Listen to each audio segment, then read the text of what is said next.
They split. And what really the split, interestingly enough, as most of us already know, comes with the fall of Spain, with the introduction of the rational sciences into Christianity. People like Roger Bacon.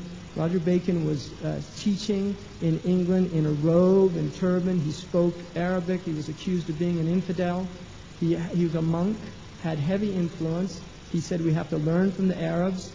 And then you have Albertus Magnus reintroducing Aristotelian teachings into the church through the commentaries of Ibn Rushd, Averroes, which now somebody showed me on the way over, the Life magazine, putting Ibn Rushd up there as one of the most important characters of the last 2,000 years, because they're recognizing it now, and they've translated all his books now, Butterworth and these people at Princeton, I think. They know. They're finally admitting it. That stuff was in Latin for centuries, and now they're admitting that this man had a massive impact. Now, Ibn Rushd, rahimahullah, who was a scholar of extraordinary depth and profundity nonetheless, he was basically, if we look at his fiqh writings, which are Maliki and are actually considerable, and they're substantiated writings. In other words, the Maliki scholars use him as a source. But his philosophical writings are rationalist, and he was attempting to join rationalism with revelation, which is very, very difficult. And if anybody did it, the Muslims came close, but there's still massive problems and gaps that will continue to be there. That what happened is that they began to read these people. Ibn Rushd is one of them, Ibn Sina is another, Al-Ghazali, and you can look the Arab influence of European civilization. It's better to use Muslim, but they always use Arab. Many of them were Persians. And you can see passages side by side that are absolutely identical between, you look at Imam Al-Ghazali's writings and then St. Thomas Aquinas, put them side by side. He was well before St. Thomas Aquinas. It's almost a direct translation. And they were not quoting their sources. So this happened. They had massive influence by the Muslims. What that did, when they took the intellectual, scholastic teachings of Islam, removed from the pure revelatory source that maintained those teachings within a framework, not a framework, really it is reality itself. And so the Muslims did not go astray because of that. They abandoned the true understanding of the world, which is through Tawheed, and they took this teaching, which was the intellectual and rational sciences of the Muslims, and it began to go diametrically in opposition to their own religion. In the end, they chose to abandon their religion. This is what they did. They abandoned their religion. And this is the crisis of the modern world. When they abandoned their religion, and Nietzsche is the one, he declared it. God is dead, you killed him. In other words, the God that we used to believe in, this Trinitarian mystery, it's a fairy tale.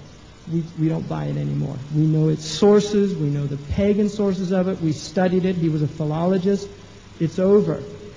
Because of that, it's only now that they are beginning to reap the bitter fruits of their abandonment of their religion. Because the center doesn't hold in this society anymore. And this is where you got the leveling, their nihilistic tendencies. It has become a world of the most base aspects of the human creature. The bestial nature is exalted. The angelic nature is denied. It is denied completely. Greed is good. Get what you can. Stab them in the back before they stab you in the back. There's a book, bestseller in America, Learning to Swim with Sharks, right? In other words, how to become a shark. That's the real title that he doesn't want to say, right? Because only sharks swim with sharks, right? In other words, learn how to be as ruthless as the next guy. And in a wage slave society in which jobs are completely expendable and you're given, everybody's worried about their job. And they don't care about the next guy because they know that the boss doesn't care about him. So he's got to do what he can to get ahead, to stay ahead. And this is what it does. Make myself as marketable as possible. increase my skills, bulk up my CV, get it honed down, get it refined, and this is the game that's played constantly, right? This is the game of this culture, and it's just a type of kufr, right? Marketing yourself, the commodity, the human being as commodity. Now, what happens is that you can't just phase out religion. You see, you can't just get rid of religion. It's too deep. It has roots that are very powerful. So what did these people do? The first thing they did is they moved from what they call theism to deism. In other words, an immanent God that actually has miracles, impacts his creation, sends prophets. We have to move that God out of the way. I mean, that's horrific language, but this is really how they looked at it. And we'll replace him with another God, a distant deistic God, and who's a God of natural laws. And this is the Enlightenment period, where they begin to talk about these laws, and there's no miracles. And this is David Hume, the great, he's the big kafir of England. He's one of the big abalisa of this whole story. And he also borrowed heavily from the Muslims, interestingly enough, and again removing it from its revelatory source. So because he makes many, many very valid points, but he basically says you cannot know things through human understanding. It's limited. All you can know is the world, but you can't know anything metaphysical. Everything that we explain must be explained through material causes. Well, the man who takes this up is Darwin. Darwin reads Hume, and Darwin realizes, how do we explain the origin of man if we remove God? Because every peoples before that has a supernatural explanation, something outside of nature. Whether it's a multi-God story, some creational myth, there's always a supernatural element. This didn't just appear out of nowhere. Well, Darwin says, how do I explain the origin of species without bringing God into it? And he thinks deeply about this. He was a very clever guy. And he comes up, after reading Malthus, with natural selection. And goes into this whole idea of random chance. And I guarantee you, evolution is complete kufr. And if you believe in evolution, you have been duped and fooled. Really, duped and fooled. We do not believe in evolution. Absolutely not. And if you understand it, as the biologists do, and you still say that you believe in it, really it's like a hukm of ridda, because Allah does not, there's no chance in Allah's creation. Right? There's no random chance happening. You know, there's not mistakes made over and over again until it suddenly gets it right.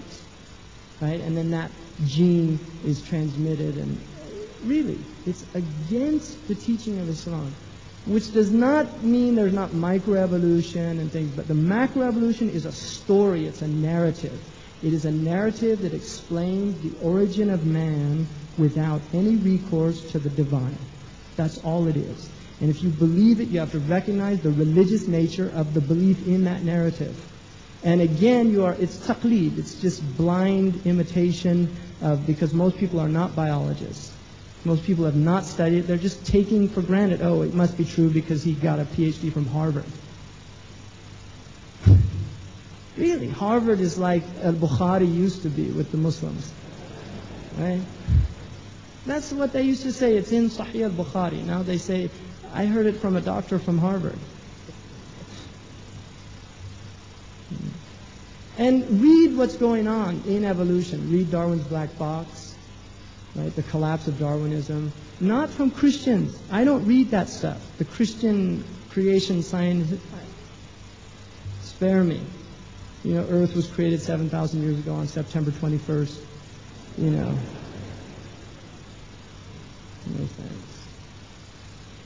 But don't just catch on to the latest fad. And it's not late anymore. I mean, there's been neo-Darwinism. You know, they've gone on. They're not Darwinists, pure Darwinists anymore. They had to restructure the whole thing in the 1940s because there were so many holes in it. And then the 1950s, with the explosion of electron microscopy, they haven't dealt with the information they've got. This is what Behe's book, Darwin's Black Box. He's a microbiologist who's saying we've got some major holes here, and Darwinism doesn't answer them. Because the cell is not a simple organism. It is incredibly complex. There's more information in a unicellular bacteria than there are in all the libraries in New York City. And Darwin thought it was just empty protoplasmic nothingness down there if you got down deep enough. And we don't even know what's beyond that because we're limited. I mean, what if they discover another thing beyond that? We don't know if there's something underlying there. Really, we don't. It's all in يَتَّبِعُونَ إِلَّا الظَّنَّ. They follow conjecture. And their scientific theories are the latest and most explanatory to them to whatever they're looking at. So what happens then in the Muslim world? Well, I want just to bring another fellow, very important. And I would recommend Muslims reading this book, which is by David Fromkin, Peace to End All Peace.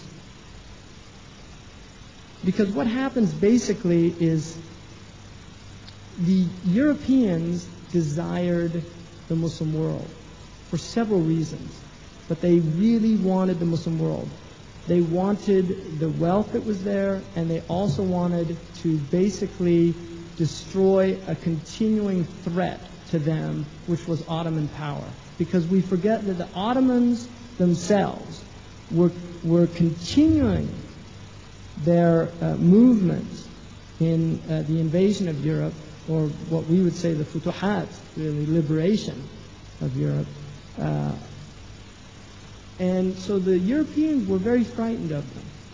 But as the Ottomans began to diminish, become less and less powerful, and they obviously saw, and this is the tragedy of it, the Ottomans saw the waning of the Muslim powers and the waxing of the European powers. And what the Ottomans did at that point is that they began to bring European advisors in. And the Tanzimat of the 1840s is already a radical departure from the Islamic tradition.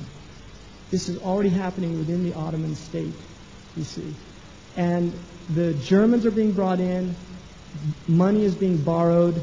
By the time Sultan Abdul Hamid, great Muslim ruler, enters into power, he is literally powerless to change the massive destruction that had been done before him.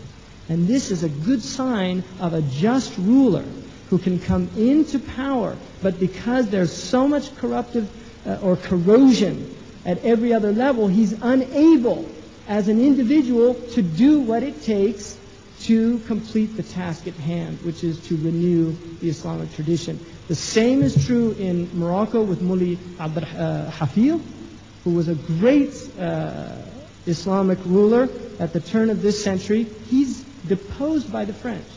He was a scholar, he was a lover of knowledge, and he was attempting to revivify the Islamic tradition within Morocco and to protect Morocco from the incursions of the Europeans, but he also failed. Now, what the Europeans call this is the Great Game. This is what they called it. They called it the Great Game, playing with the Muslims. And it's still going on. The game is still going on.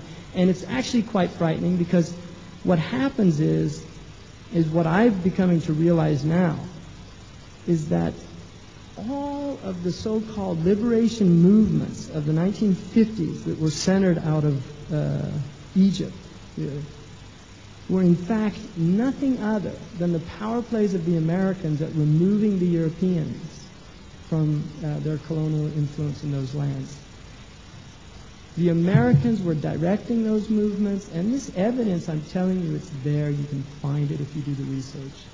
They were directing these movements, they were undermining the European power, and they were moving in for this Pax Americana, the American century, right, post-World War II. So many noble people fought from the Muslims with the best of intentions. Many of them died, and inshallah Allah give them Jannah. But the truth of the matter is, our countries, after all of that bloodshed and all of that suffering of the Algerian people, the land of 1 million martyrs, look at the state of Algeria now. Really, look at the state of Algeria now. 1 million martyrs fought. In the late 50s into 1962 were killed at freeing the French. And for what? For Ben Bella and Boumediene, people that betrayed the people that shed their blood for that land. And Ben Bella then becomes he's like he's saying now Islam is the only solution. It's what Shaykh Hisham al-Burhani, I was once in a gathering in the Emirates, and there was an ex-Syrian president there from the early 60s, can't remember his name, and he was saying how Islam's the only answer. And Shaykh Hisham al-Burhani said to him, why is it that you people never realize that when you're in power?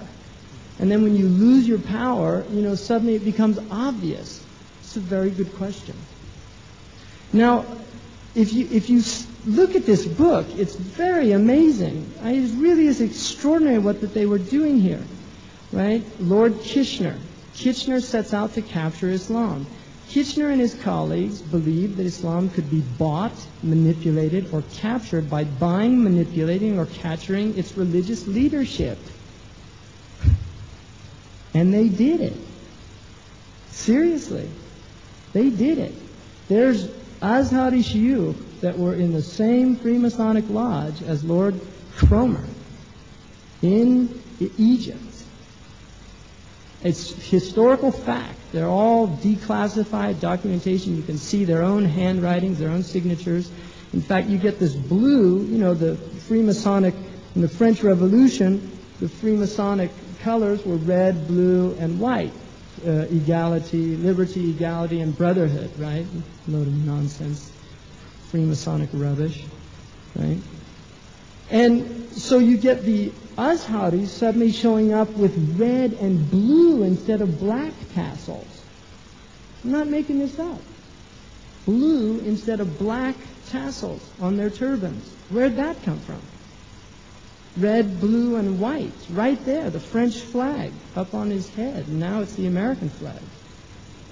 He just needs some stars up there, right? Subhanallah. It's very sad. They were intrigued by the notion that whoever controlled the Khalif controlled Islam. And it was Kitchener actually did not want to split Islam up into several different countries. He wanted to control the Khalifa. And he said, it's better if we got the leadership, we can control the whole thing at one time. The other British divide and conquer. It's a better policy. We can make a lot of money selling them weapons while they kill each other. Right? So, for Kitchener and his entourage, the possibilities of a Muslim jihad against Britain was a recurring nightmare. Right? So they set out to undermine it. Now, what they did is they created nationalism. Right? Now, I just want to read Fromkin here very briefly. But it's very interesting what he says.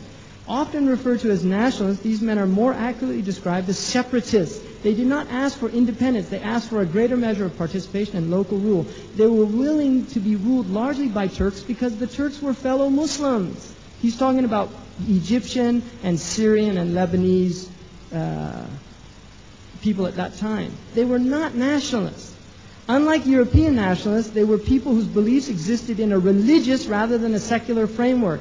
They lived within the walls of the city of Islam in a sense in which Europe had not lived within Christendom since the early Middle Ages.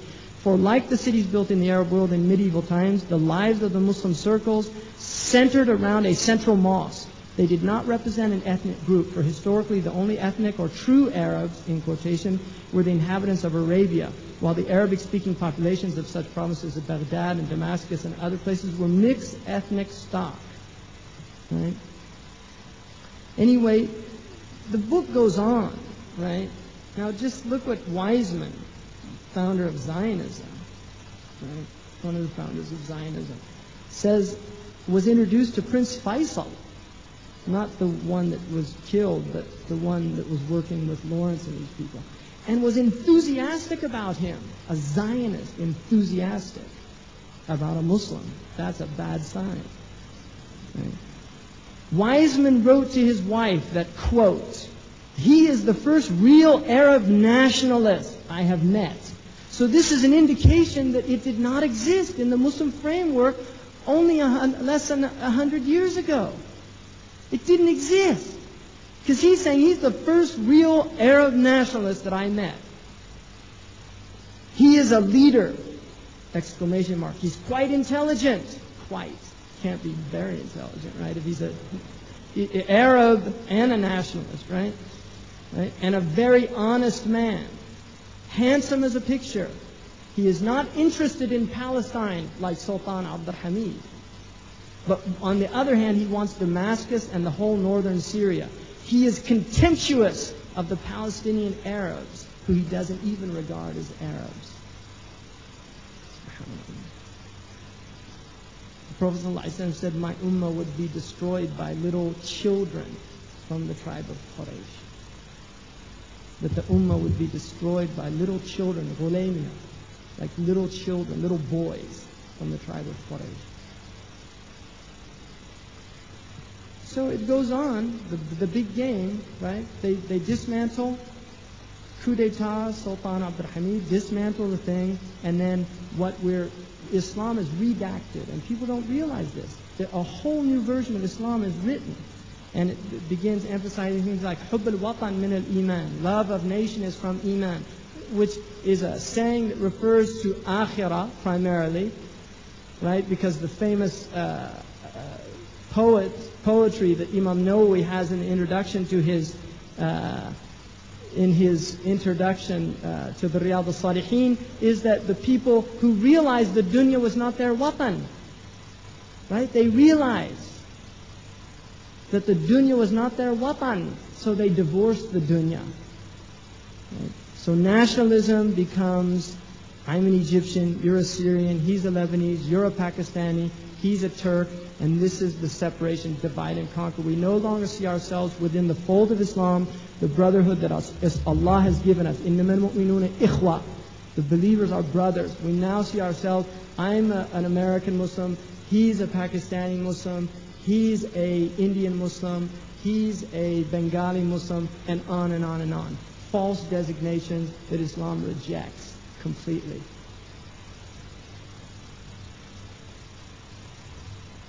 And you can go on and on. I mean, the story goes on. It just gets worse. So what I'd rather do is look quickly at our present, and then when I mention about envy, the disease of envy is a very important disease to understand.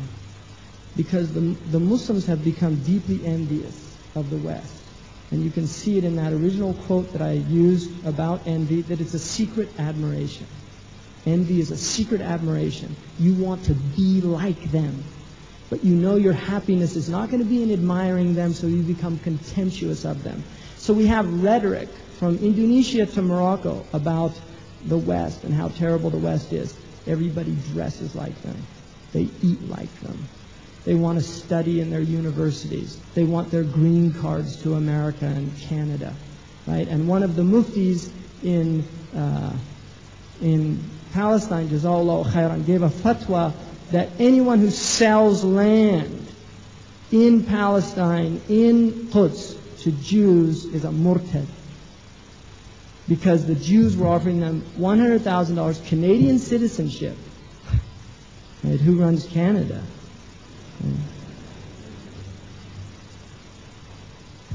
To sell land, because they'll just buy them out, right? And then they'll say, look, it's all deeded to us. We bought it from them. They sold it.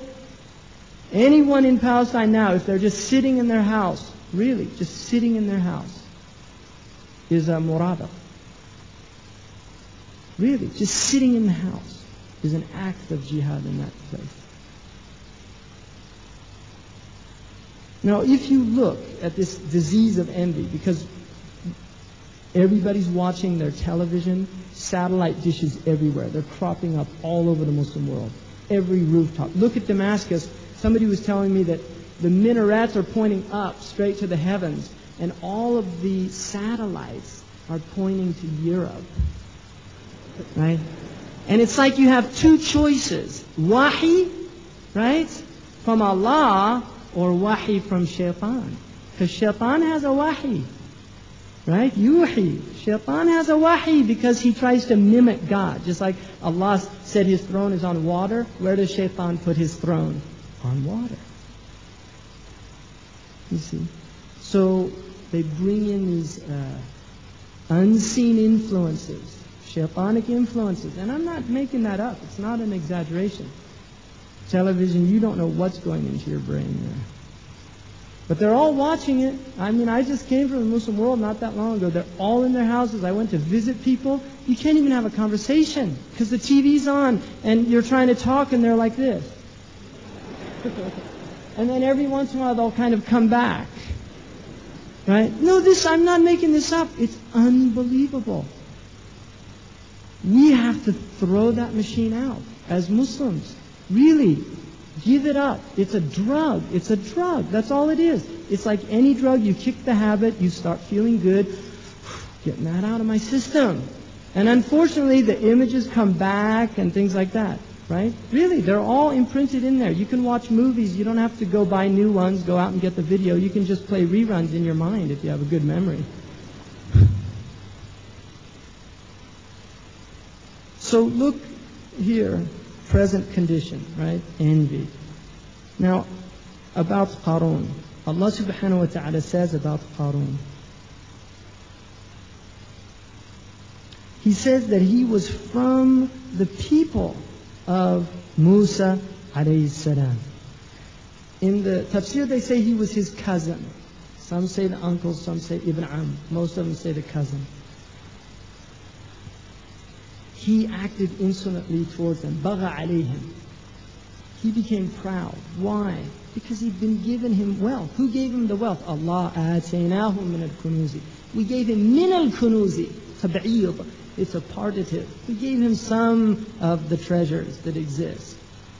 So much so that the keys of those treasures would be a burden to a group of strong men just carrying the keys. So wealthy man.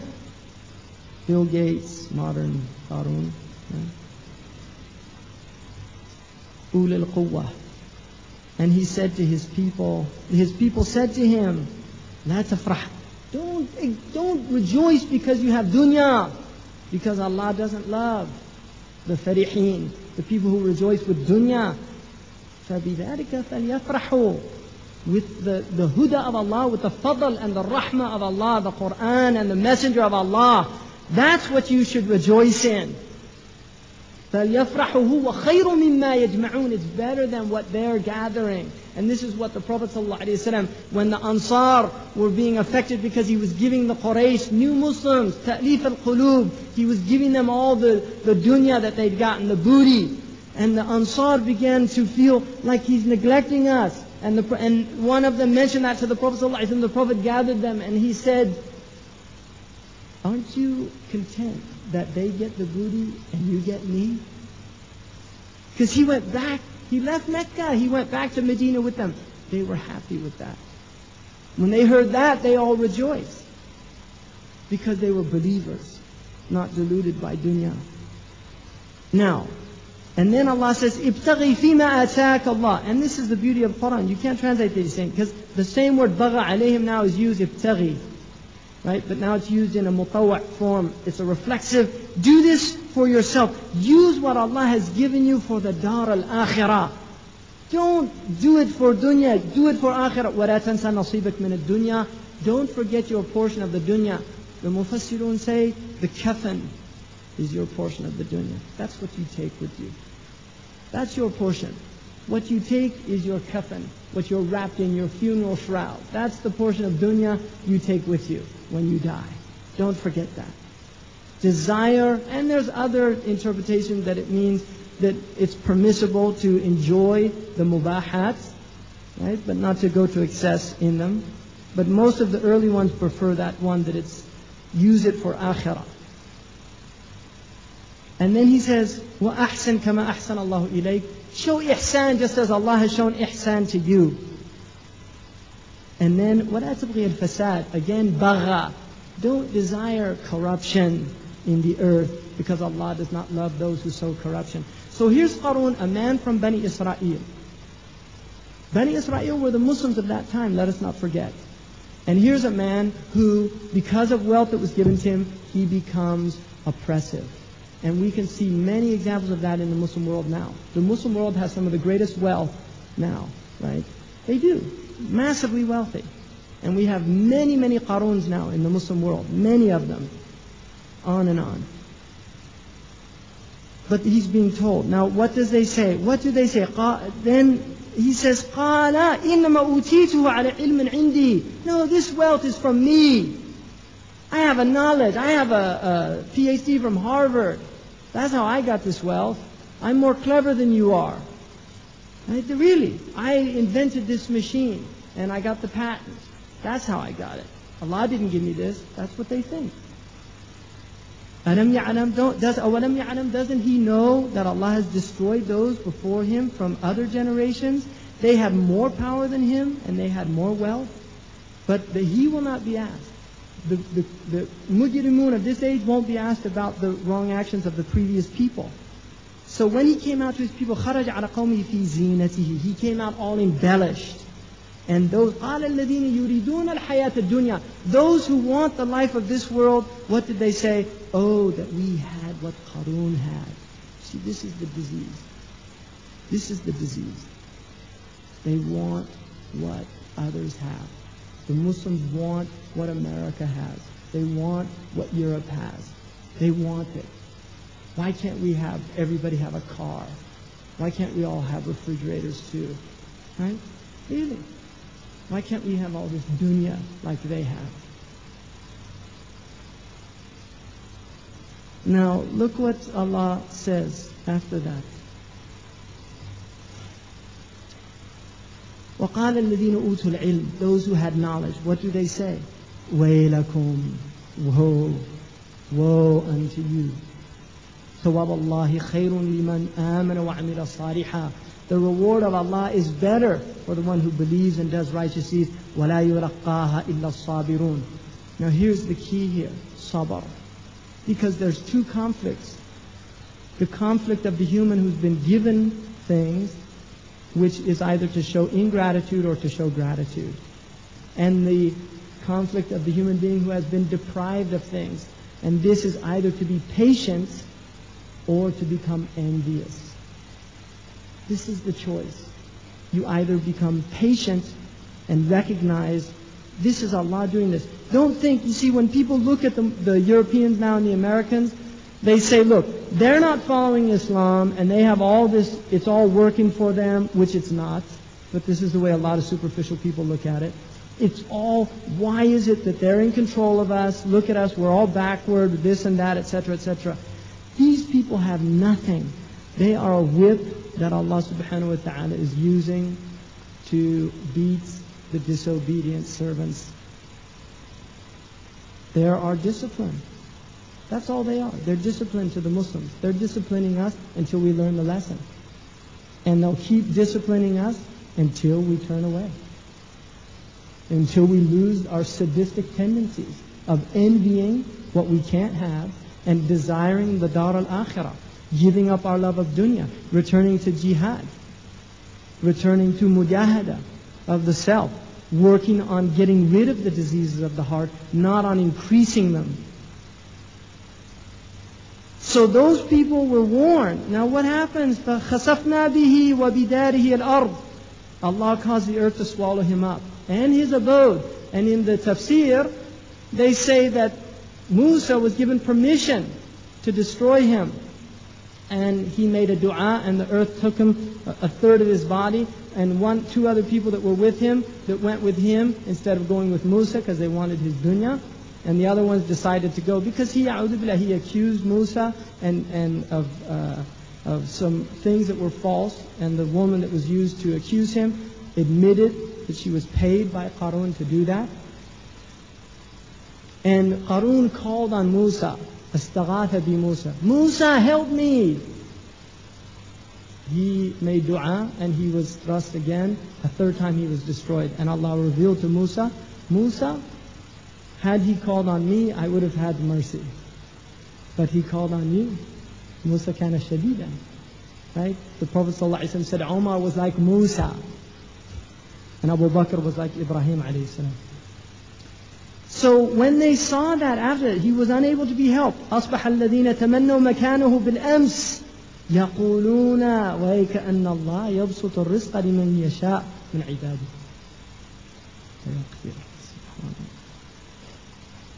So those people, when they realized, they were desiring yesterday, they wanted to be like Qarun. The next day they saw what happened to them, they say, we're lucky we're not like him. You see now, the Muslims want what the Americans have. They're getting it. And they're getting the corruption of the television, the destruction of the families. It's all happening. Now not only do they have social corruption, corruption within the house itself. Losing the women. Really. I mean, just look. Look around us. Look what's happening to the Muslim youth. Right? I mean, this is quite hopeful. There's a lot of good youth here. But how many, for every one person in here, and I'm not saying just because, alhamdulillah, I mean any going to the masjid, any Islamic function, anything. But for one person in here, how many Muslims are out in Toronto, right, wasting their lives away, wishing they had what Harun has? And after that Allah says, this is the house of the akhirah that we give for those who do not desire to be exalted in the earth. The Muslims, we do not desire to be exalted. We should not desire to be prancing around like the Americans. We want that the kalima of Allah is exalted, not the Muslims. When the Prophet ﷺ came into Mecca, he came in a state of humbleness. His head was lowered. He came in with his head bowed down. If you look at the way tyrants come into their cities when they conquer them, they come in with drums. Montgomery, you know this guy Montgomery, the British general. He used to come in with bands and drums when they defeat. This is the way he came in. Right? Clapping his, all of them, they were all arrogant people. Mustakbirun. The Prophet ﷺ came in with humility because he saw where the victory was coming from. It wasn't from him, it was from the tawfiq of Allah subhanahu wa ta'ala.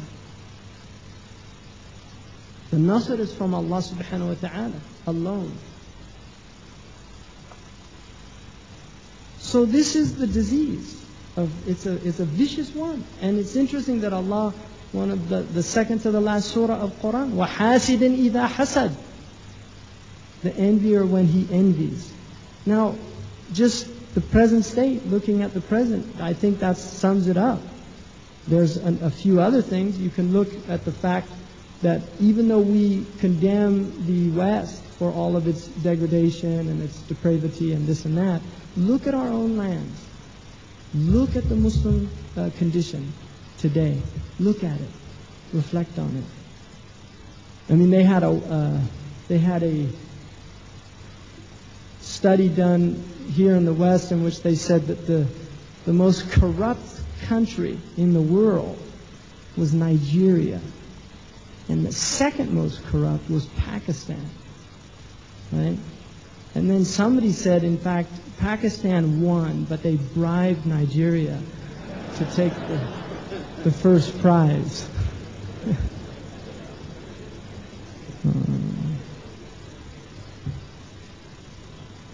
Now,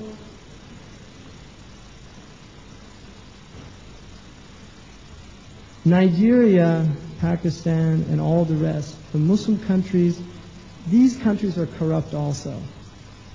But like I was taught from a physician friend of mine who taught me how to analyze patients, said never examine a patient under artificial light.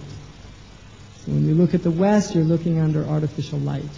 The Muslims, it's natural light, so they look as bad as they are.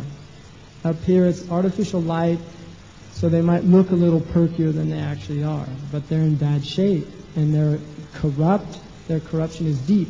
But I will say that my own experience in the West has been that generally in certain aspects, at the individual level, you will find And Allah says this in the Quran, وَمِنْ أَهْلِ الْكِتَابِ مَنْ هُوَ عَلَى قِنْطَارٍ يُؤَدِّيهِ إِلَيْهِ. There's from the people of the book, if you give them a lot of wealth, they'll give it back to you. So Allah says, from them are good and from them are bad. But generally, the level of corruption has not permeated to the extent that it has in the Muslim lands. And that's a very serious indictment of the Muslims. Because our experience, most of us who've traveled in the Muslim world, we experience this, and it's quite devastating. So I'll end this by hope for the future, because we're hopeful. And we all have to be, because we're Muslim. And the Hadith that diagnoses our disease, which is also, once the disease is diagnosed, is an indication of what the cure is. And the cure is also mentioned in another hadith. The hadith is related by Abu Na'im, and it's from Mu'adh radiallahu anhu. And there are many versions of it, but this one is interesting. He said, sallallahu alayhi wa sallam, is reported to have said, أنتم اليوم على بينة من ربكم تأمرون بالمعروف وتنهون عن المنكر وتجاهدون في سبيل الله ثم تظهر فيكم السكرتان. You today are on clear proof from your Lord. You command to good and you forbid evil, and you struggle in the way of Allah. تجاهدون في سبيل الله. And then there will manifest in you these two very serious symptoms of impending doom. Sakaratul jahl, ignorance, or sakarat hubb al-aish, and the disease of love of livelihood, of dunya. وَسَتُحَوَّلُونَ عَنْ ذَلِكَ فَلَا تَأْمُرُونَ بِمَعْرُوفٍ وَلَا تَنْهَوْنَ عَنْ مُنْكَرٍ وَلَا تُجَاهِدُونَ فِي اللَّهِ الْقَائِمُ يَوْمَئِذٍ بِالْكِتَابِ وَالسُّنَّةِ لَهُ أَجْرُ 50 صِدِّيقًا. قالوا يا رسول الله منا أو منهم؟ قال لا بل منكم. وأخرج الأحمد والبزار وأبو النعيم والحاكم بسند صحيح. يوشك أن يملأ الله أيديكم من العجم ويجعلهم أسدا لا يفرون فيقتلون مقاتلكم ويأكلون فيئكم. You will soon be taken over by the ajam, and they will be like lions that don't flee from you, and they will fight the way you fight, and they'll eat from your booty. And this is also an indication of the force who became Muslim and the other Muslims, because he was speaking primarily to the Arab contingency. But there's another hadith which is that يوشك أن تداعى عليكم الأمم من كل أفق كما تداعى الأكلة إلى قصعتها. قيل يا رسول الله فمن قلة منا يومئذ؟ قال لا ولكنكم غثاء كغثاء السيل يجعل الوهن في قلوبكم ويجعل الوهن في قلوبكم وينزع الرعب من قلوب عدوكم لحبكم الدنيا وكراهيتكم الموت.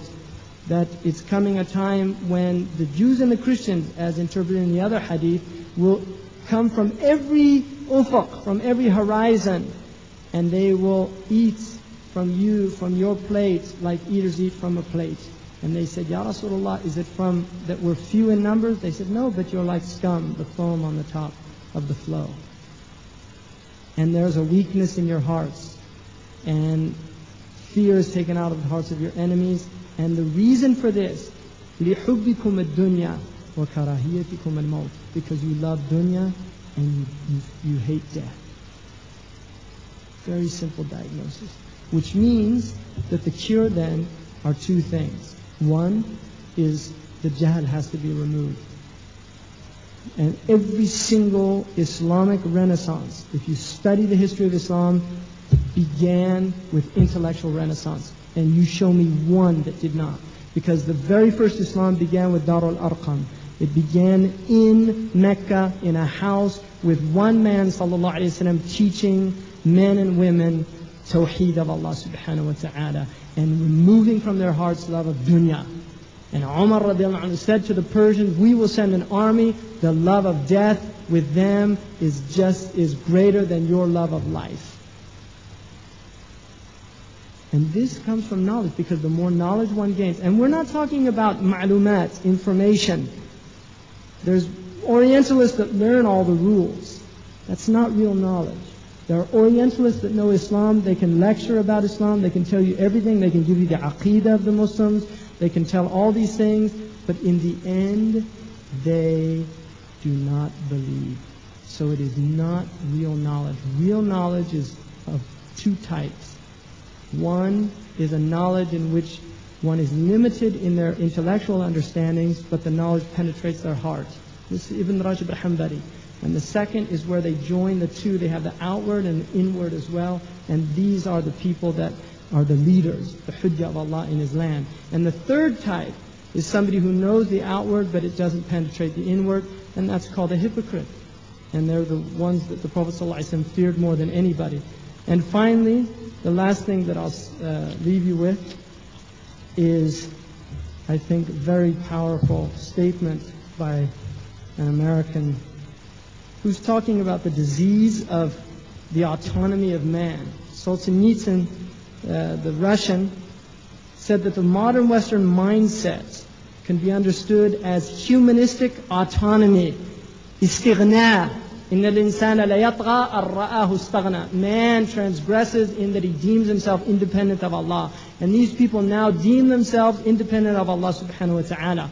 And this, according to this man, Solzhenitsyn says, is an autonomy of man from any higher force above him.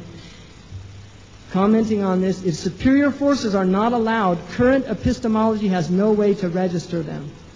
I have argued then, human life has no alternative but to appear autonomous. In other words, if we deny the material, the spiritual influences in our lives, because they only look at the outward, and when we look at and analyze things, we keep in mind zahir and batin. Huwa al-awwalu wal-akhiru wal-zahiru wal-batin. We keep in mind both aspects, the outwardly manifest and the inwardly hidden. They are only looking at the outward. They do not see the inward. And so, because of that, there's no alternative but to appear autonomous. The human being is autonomous. There's nothing behind all of this. If we were surprised to find Solzhenitsyn blaming this presumed autonomy for the fact that the Western world has lost its civic courage, a fact which cannot be disputed is the weakening of human personality in the West. Look at the people that are being produced in these cultures. He tells us it is because mechanists we have largely and unconsciously become. We assume that if superior forces exist, they would tyrannize. We take their absence to be liberating. So we deny that there's anything superior to us, and we see that if there was, it would only be a tyranny over us. It would be a tyranny over. This is very important. It would be a tyranny over us. It seems not to occur to us that such forces might empower us and liberate us. Submission in Arabic Islam was the very name of the religion that surfaced through the Quran. Yet its entry into history occasioned the greatest political explosion the world has known. That's the outward he's looking at. Where did the power and the impetus of that political explosion, where did it come from? The unseen forces. If mention of this fact automatically triggers our fears of fanaticism, as a Western reader, Islam exploded onto the world. Those were those crazy Saracens, the fanatics. Here's what he says. This simply shows us another defense our agnostic reflexes has erected against the possibility of there being something that better than we are in every respect could infuse us with goodness as well as power were we open to the transfusion. See, what he's saying is that if you look at Islam and what it brought, and the civilization that it created, and the dignity of man that it established, the educations, the traditions, the institutes, the artifacts of the remnants of those cultures are sold for massive amounts of money because these people, the rich people in this culture, want to have them ornamenting their houses. Right? You see, Islam is powerful. It's transformative. It is transformative, and it can transform every single one of us if we're open to it. At the individual level, all of us have to make an absolute commitment to studying our deen, to studying it in its most comprehensive and broad-based orthopraxic tradition. In other words, the parameters are broad within limits. We don't go outside of those limits. But the Muslims traditionally have had differing views, and Allah subhanahu wa ta'ala has allowed that, given us different ways to practice our faith and to understand it within generous guidelines of our Messenger. So inshallah we ask Allah subhanahu wa ta'ala to make us people of this deen and people of the level of this deen. And I ask forgiveness if I went on for some time. Jazakumullah khairan. Assalamu alaikum.